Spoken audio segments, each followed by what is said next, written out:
What does it actually take to create and grow a show in 2026? I went to one of the biggest podcast conferences in the world. It's called the Podcast Show. And industry experts, podcasters, everybody really who's interested in this space comes together to talk about what's working, what's changing, and what's coming next. So in this video, I'm sharing my 5 key takeaways so that you can apply it to the show that you're creating and you can grow a show that will last a very long time. To help me do this, I asked the questions that I get from beginner podcasters to Justin Jackson, Jeremy Enns, Eric Nuzum, and Jesse Baker. These are questions like, how do you know whether your idea is worth pursuing? Do you need to make a video podcast in order to actually get discovered and grow? How do you find listeners when you're starting with no audience? And what really makes a show worth listening to when AI can summarize pretty much everything on the internet? But before we dive in, I'll be hosting a free podcast blueprint workshop on September 8th at 12 p.m. Eastern. So if you know that you're serious about making a show, you will want to click here and sign up because we do this workshop every year and people tell us how much it helped them get started with their show. All right, so let's talk about whether the idea you have is really worth making. And this is something you have to discover before you worry about cameras or microphones or really anything else. So I asked Jesse Baker, who created Where Should We Begin, this exact question. So the number one question I get is, how do I know whether the idea I have for my podcast is actually worth pursuing? First of all, I would say, is it something you can't stop thinking about? And often good ideas sit with you for years before you act on them. But if it's something that's come to you and you're obsessing over it, you're talking to friends about it, you're trying to make it sharper and more clear and figuring out who it's for, and you are losing sleep because you are getting up and you're excited about it, it's probably worth your time. What I love about Jessie's answer is that she's not asking whether the idea sounds impressive. She's asking whether this is something that can really hold your curiosity, whether you think about it all the time and if it becomes clearer and clearer for you over time. And if you can think of somebody that would actually enjoy the show. She's asking whether you care enough about it to keep coming back to it. And if the idea actually does evolve with you the more you think about it. And of course, do you have a sense of who might listen to this show? But caring about an idea is only half of the equation. You also have to think about why somebody would choose your version of this show, of this topic. And that's exactly what I asked Eric. He's also an executive producer for Where Should We Begin and a co-founder of Magnificent Noise. Him and Jesse work together, and I actually used to work with them. The first question is, does anything exist like it in the world? If you have a show where 2 women are talking about film, that's not specific enough. Even in a world of 4 million podcasts, you should be able to create something that there is not a second version of it. You just keep refining and keep getting more specific until you are in a space that is not occupied by anybody else. The point really here is that your show doesn't have to be completely novel. It just has to be specific. And you get to that kind of specificity by combining who the show is for, what your questions are around it, what your specific questions are around it, and what your unique perspective is to the subject or on this topic. That is what makes a show that only you could make. Look, I worked with Jesse and Eric, and their advice and these 2 steps that they just outlined on like being really passionate and then getting really specific about your idea has helped me create a show like the one you're watching right now. It's because I knew exactly who the show was for, what my specific questions were that I wanted to help answer, and what my approach to this whole podcasting world was going to be. And I really encourage you to think through these same questions for yourself, because if you spend some time with it, I guarantee that you will have clarity around your idea, whether it's worth pursuing, and then how to actually make it in a way that is unique to you. And if you know exactly what idea you want to pursue, you just don't know how to do it, you'll want to download our 10-step guide to launching your podcast. It walks you through the exact steps that I teach the podcasters that I work with on how to make your podcast and how to make it so that it is truly uniquely yours. One question seemed to follow me everywhere that I went at the podcast show, and it was this: should every podcast now be a video podcast? And here's the thing, the concept of a podcast, a video, and YouTube all seem to be the same thing nowadays. And frankly, no one is the king of podcasting, so no one can say that a YouTube video is not a podcast. In fact, I used to call these videos YouTube videos, but I stopped because so many of you started calling it a podcast. And I was like, yeah, I guess it kind of is a podcast. And the truth is, video gives your podcast more ways to be discovered, right? And that is a really big value. But it also creates a lot more work. You need to figure out cameras and lighting and how to create a thumbnail and really like how to understand the YouTube algorithm and how to really optimize your chances of getting discovered on there. And here's the truth, there is no single way of making a podcast anymore. So if you want to make an audio-only podcast, there are people who are doing that and thriving. If you want to make an audio-first podcast that has some visual elements that you can put up on YouTube, you can absolutely do that because there are people who do that and are thriving. You might also decide you want to be a video-first podcast, which is what this channel is, and you can choose that and also thrive. The biggest thing you really have to think about is which one of these options allows you to begin sooner rather than later, and then which one of these options allows you to be consistent. If you know that you are not going to be consistent with video because you are going to be worried about your makeup or lighting or your setup, maybe now's not the time to start with video. That doesn't mean you shouldn't start your podcast. It just means you need to begin with audio first, and then eventually you can test video and incorporate it moving forward. I'm very pro video, but I'm also very pro you doing what you need to do to actually begin. And I'm happy to say that is basically the industry perspective. So the question for you really isn't, should I make a video podcast or not? Would video genuinely help me get my point across in a better way than audio only? And if so, is it worth the extra work? If you have nothing holding you back from starting a video podcast,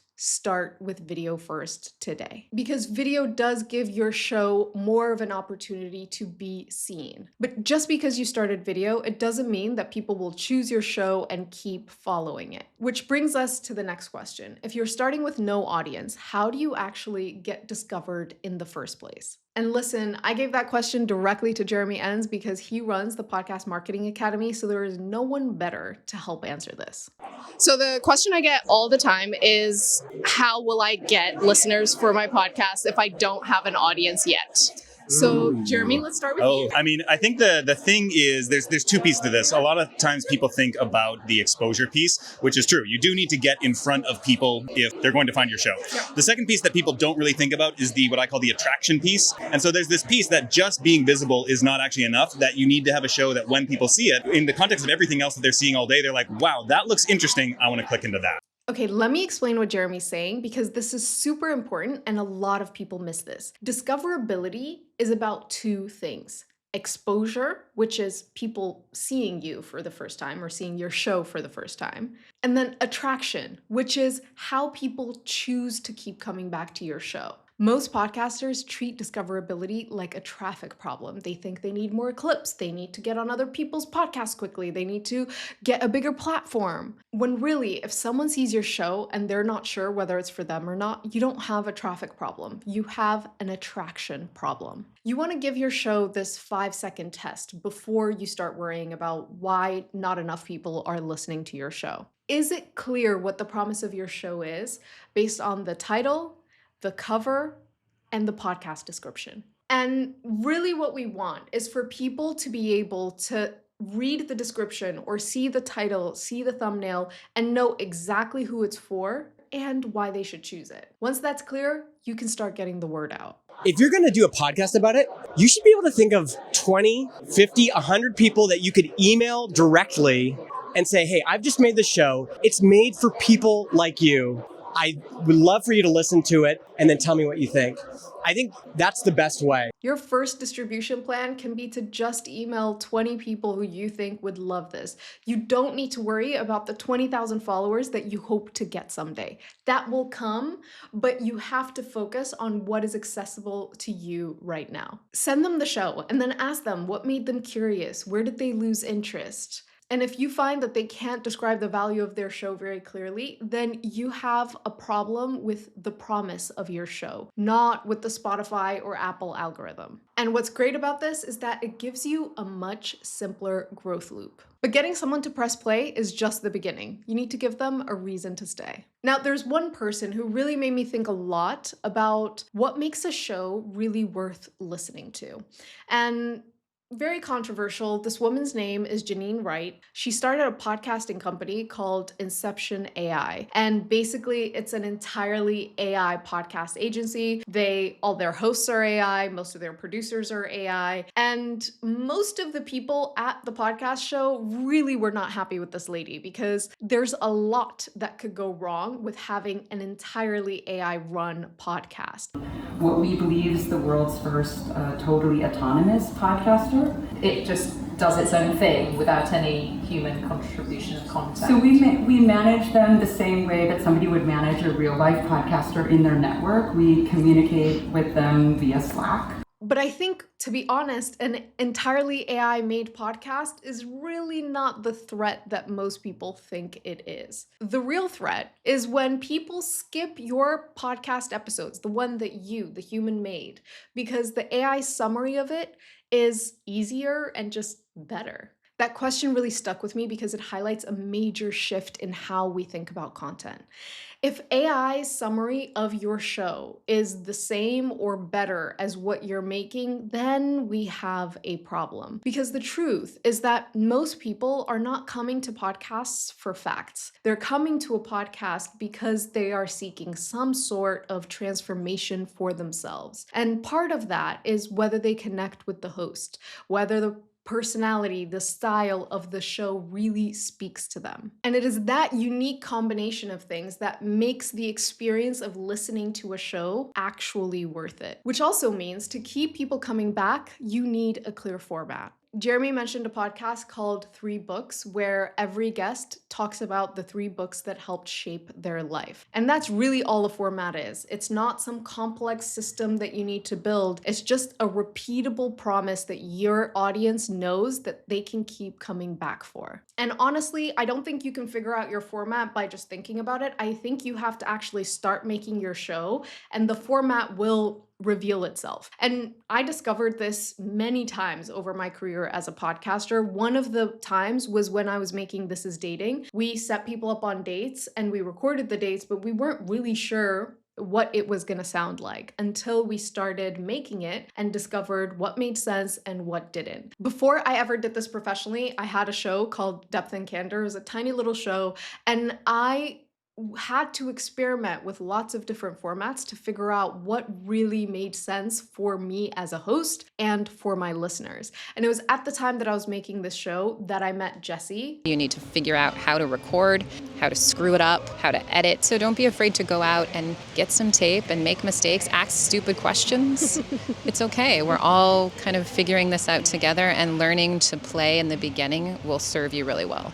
Your first version is not about being perfect. It's about experimenting and really discovering your voice and who you are as a podcaster. And I would really encourage you to take on a spirit of playful experimentation as you make your podcast, because that is how you create an experience that people will want to keep coming back for. And the AI summary of that show will not be better. So after spending 2 days at the podcast show, these are my takeaways for you as you go into making your podcast.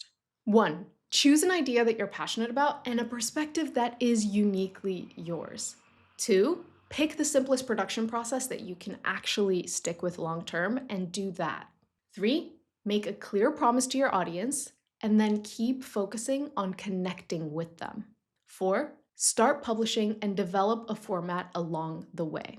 5, you do not need to have everything figured out right now. You just need to start and make every new version better than the last. Following these steps will put you way further ahead than where you are now, and certainly than where most people begin their podcasts. And if you're still here at this point in the video, drop a microphone emoji below. This is our last episode for about a month. We'll be back in September, and when we do come back, we'll also have the Podcast Blueprint Workshop, so be sure to sign up for that. And in the meantime, we're always accepting applications to the Emerging Voices Accelerator, so be sure to apply below if you're serious about starting your podcast. I will see you in September.